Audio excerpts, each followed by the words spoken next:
Hi everyone, welcome back to this channel. In this tutorial, I will show you how to unlock the strawberry milkshake recipe in Heartopia. So to unlock this strawberry milkshake, you need to reach level 11 at the cooking hobby. And then after you reach level 11, just go buy a basic milkshake recipe from the NPC Saf Masimo. And then after that, just go back to your home, tap on your stove, and then just choose this basic milkshake recipe. And then in here you need the two bucks milk like this, and then after that just replace the fruit ingredients with the strawberry like this. After that just tap on start cooking like this, and then just wait for the process. Just cook the milkshake.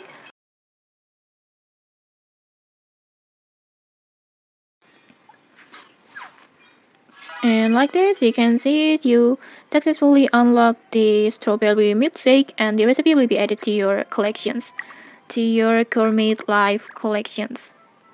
This one. Okay, like this. If you found this helpful, don't forget to like, comment, and subscribe for more tutorials. Thanks for watching and see you!